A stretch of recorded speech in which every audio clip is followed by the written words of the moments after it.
Welcome to Faith and Freedom.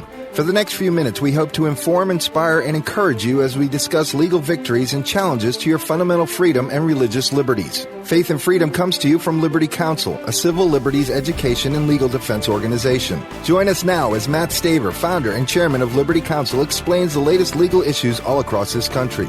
In the courtrooms of America, Liberty Counsel is winning the battle for your constitutional freedom. The Commonwealth of Virginia moves to protect religious liberty on college campuses. I'm Matt Barber, Vice President of Liberty Counsel Action, and joining me again today in studio is Sean Akers, Liberty Counsel's Vice President of Middle Eastern Affairs.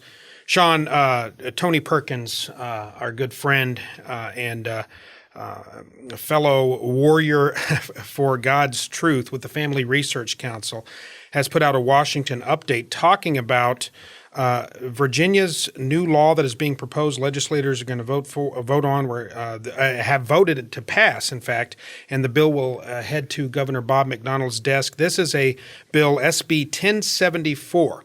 I'll read here from Washington Update. What's the point of establishing a club if its members don't share the same goals? The Virginia House and Senate are among the many leaders who don't want to find out. Late last week, members of the state legislature passed a bill protecting the rights of religious and political student organizations to establish their own membership criteria. The measure comes in response to controversies like Vanderbilt's, where school officials forced a Christian club to allow anyone, including atheists or people hostile to religion, to become part of the group's leadership. They called it an all-comers policy, Sean, but its effect has been to dilute the message of belief-based campus organizations, or worse, shut them down altogether, and that's by design. That's the intended effect.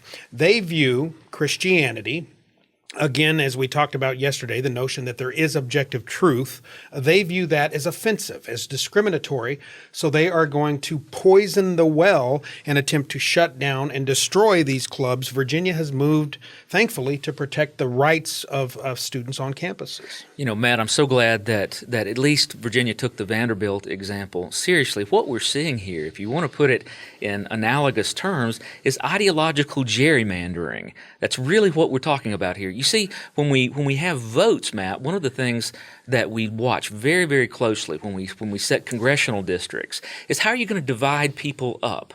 Usually by geographic location. We have things called stacking, cracking, and packing, where we're talking about how you're trying to cheat the system to make sure that you group people in a certain way that their votes are the ones that count more than everybody else's.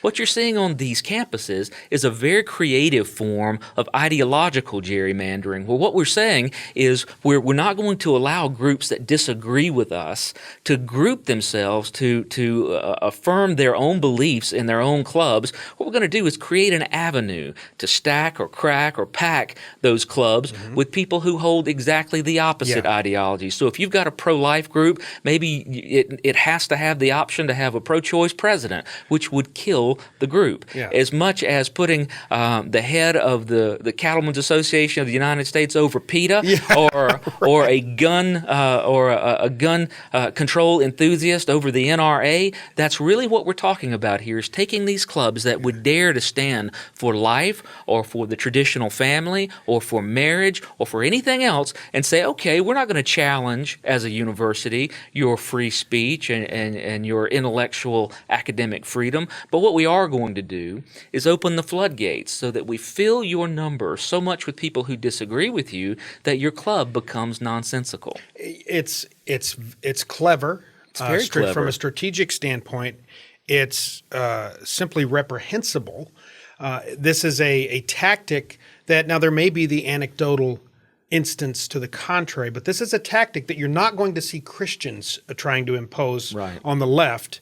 You're not going to see conservatives typically. Again, there may be the anecdotal exception. This is something you see the left do, and what's ironic about it is the left deals in euphemisms. Typically, if they call something something, it is the exact opposite of what they're doing. So they do this all under the guise of tolerance and diversity, yet it is exactly their intolerance for Christian faith that drives them. Well, SB 1074, under the law, and Governor Bob McDonnell is expected to sign it, individuals, quote, who are committed to their missions may assist in selecting group leaders and members and in defining the group's mission. As part of the law, colleges and universities would also be banned from discriminating against these religious or political groups. Sean, this is common sense kind of stuff. Imagine the outcry if, Matt Barber, went and as an outspoken defender of the natural family, of natural marriage, and biblical sexual morality, if I insisted that I be allowed to join and in fact become the president of some group, a college campus group held by the Human Rights Campaign, a radical homosexual activist organization, as their wing in some college group, there would be a hue and cry. We would never hear the end of it. But we don't do that. That's what we're going to let them. They have their right to be wrong. We're going to let them be wrong. And we're not going to try to inject ourselves into their clubs and so forth. But the converse, unfortunately, is not true. No, Matt, but let me show you something deep about this. It shows an entire difference in attitude toward the concept of a constitution. You see, what we're really talking about, if you read this bill that Virginia's looking at, it says that if they are dedicated to the principles of the organization, right. What that means is that they buy into the constitution of the organization.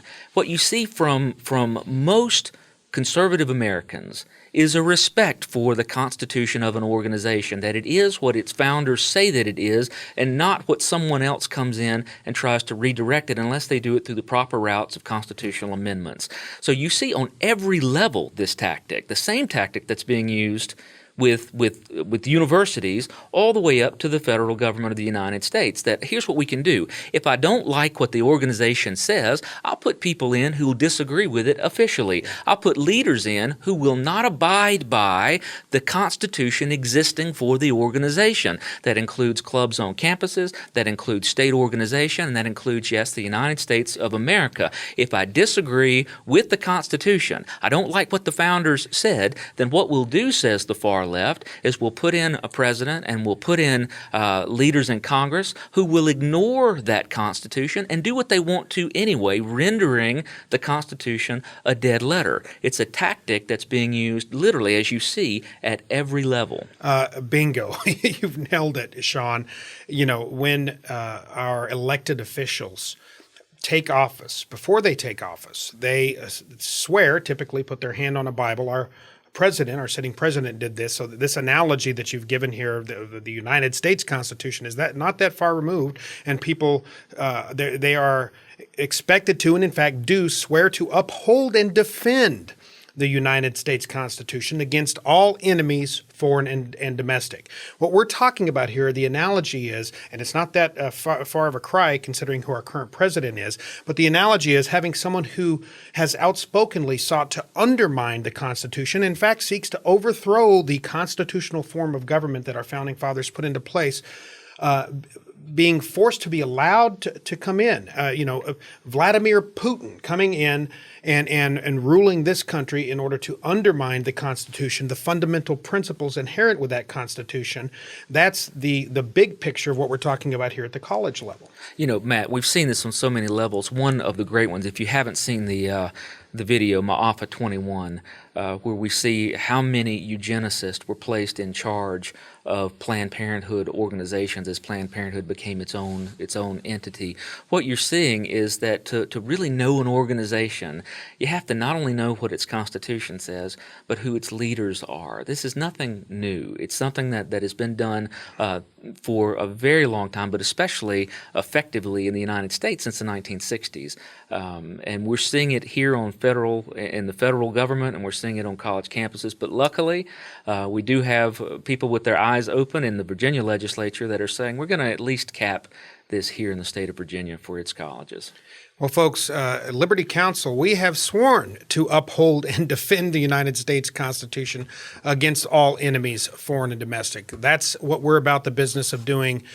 We know that you share our belief that this nation is a constitutional republic. It's not a belief, it's a reality based on the writings of our founding fathers. And we are going to defend the rights of all individuals, including those on college campuses, to have clubs, to have their own club constitution that says, here's our principles, this is what we stand for, and not be undermined by the radical left. Go to lc.org to sign up today, become part of Liberty Counsel's ministry, or give us a call, 1-800-671-1776. Liberty Counsel, we are about the business of standing up for your religious liberties.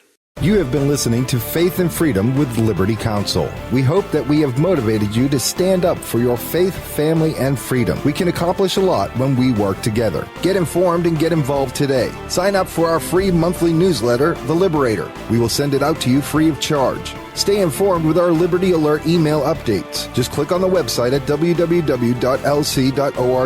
or call us at 1-800-671-1776. Tune in next time to learn more about your rights right here on Faith and Freedom.